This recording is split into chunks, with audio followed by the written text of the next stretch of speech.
والد کی جلد ہی وفات کے بعد ان کی والدہ انہیں اپنے رشتہ داروں کے پاس چھوڑ کر کسی اور گاؤں چلے گئے۔ چند سال بعد انہوں نے دوسری شادی کر لی۔ سوتیلے والد کا صدام کے ساتھ برتاؤ اچھا نہ تھا۔ صدام حسین کے لیے زندگی مشکل تھی۔ صدام حسین کے بارے میں کہا جاتا ہے کہ اس عرصے کے دوران وہ قدرے تنہا رہتے تھے اور آس پاس کے لڑکے ان پر دھونس بھی جماتے تھے۔ 12 سال کی عمر میں انہوں نے اپنا گھر چھوڑا اور تکریت میں اپنے ایک چچا کے ساتھ رہنے لگے۔ ان کے یہ چاچا یوں تو استاد تھے لیکن تاریخ عراق پر کتاب the modern history of Iraq کے مصنف بھی تھے۔ اپنے لڑکپن میں صدام حسین حکومتی مخالفین مظاہروں میں خاصے سرگرم رہے، مگر عراقیوں کی طرح وہ برطانوی نو آباد حکومت اور امیر جاگیرداروں کے خلاف ہوتے گئے۔ 1958 کے انقلاب میں عراق میں برطانیہ حامد بادشاہت کا خاتمے کے بعد ملک میں پرتشدد برہانی دور کا آغاز ہوا، لیکن صدام حسین کے لیے 60 کی دہائی اہم ترین ثابت ہوئی۔ عراق 22 پارٹی کے رکنی حیثیت سے صدام پارٹی کے ایک سینئر رہنما اور ایک ان کے چاچا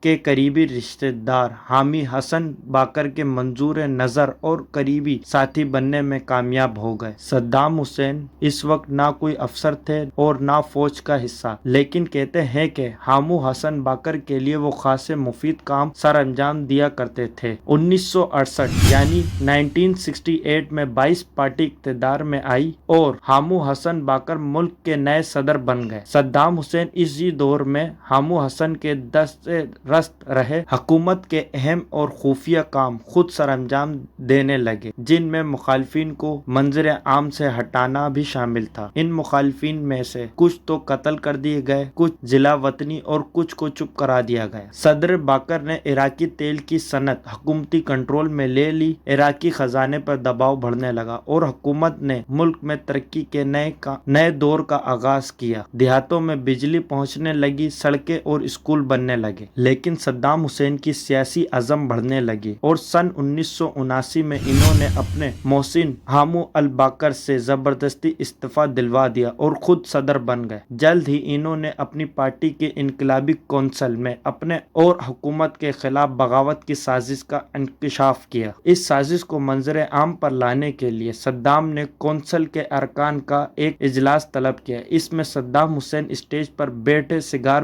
پیتے دکھائی دیتے ہیں، جبکہ بغاوت میں ملوث افراد کے نام فہرست بلا آواز بلند پڑھی جاتی ہے اور جنہیں باری باری اجلاس سے باہر لے جا کر گرفتار کر لیا جاتا ہے یا ہلاک کر دیا جاتا ہے۔ اس اجلاس کی شرکا جذباتی انداز میں بلا آواز بلند صدر صدام کو اپنی وفاداری کا یقین دلاتے ہیں اور نعرے لگاتے ہیں۔ آنے والے برسوں میں صدام کے سیاسی عزم عراق کی حدود سے واضح طور پر بڑھنے لگا۔ وہ خود کو عرب دنیا کا رہنما اور تاریخ میں اپنے آپ کو صلاح الدین ایوب جیسے سپہ سالار کے برابر سمجھتے تھے، کیونکہ صلاح الدین بھی تکریت میں پیدا ہوئے۔ صدام کے جارحانہ عزم کی پہلی مثال جلد ہی 1980 میں اس وقت سامنے آئی جب ان کی فوجوں نے ہمسایہ ملک ایران میں پیش قدمی کی۔ صدام کی توقعات کے برعکس یہ جنگ انہیں بڑی مہنگی پڑی۔ 8 برس جاری رہنے والی اس جنگ میں 10 لاکھ افراد ہلاک ہوئے۔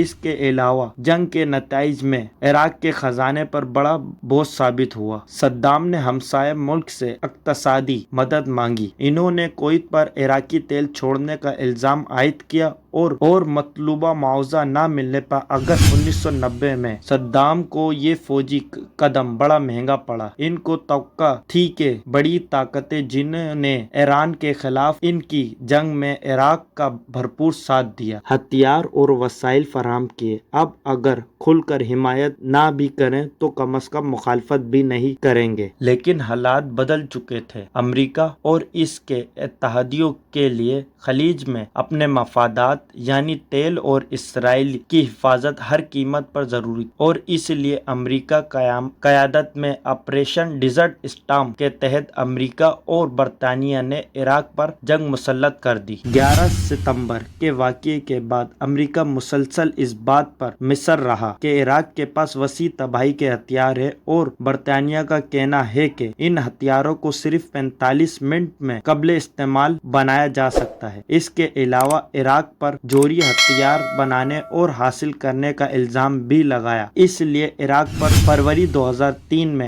امریکہ نے دوبارہ حملہ کر دیا، لیکن عراق پر امریکی حملوں اور قبضے کے بعد سے اب تک ان میں سے کوئی بھی الزام ثابت نہیں ہو سکا۔ عراق امریکی اور برطانوی گٹھ جوڑ میں شامل ملکوں کو اگرچہ اقوام متحدہ اور سلامتی کونسل کی حمایت حاصل نہیں تھی۔ اس قبضے کے بعد 22 جولائی 2003 کو معزول صدر صدام کے دونوں بیٹوں کو عراق کی شمالی شہر موصل میں حملہ کر کے قتل کر دیا گیا۔ 14 دسمبر 2003 8 بجے صدام حسین کو عراق کے شہر تکریت کے قریب سے ایک کارروائی کے دوران گرفتار کر لیا گیا، جس کے بعد ان پر امریکہ کی نگرانی میں مقدمہ چلایا گیا، جس نے 3 نومبر کو صدام حسین کو 148 افراد کے قتل کے الزام میں سزائے موت سنا دی۔ عراق کے سابق صدر صدام حسین کو اتوار کی صبح ان کے آبائی قصبے اوجا میں دفنا دیا گیا۔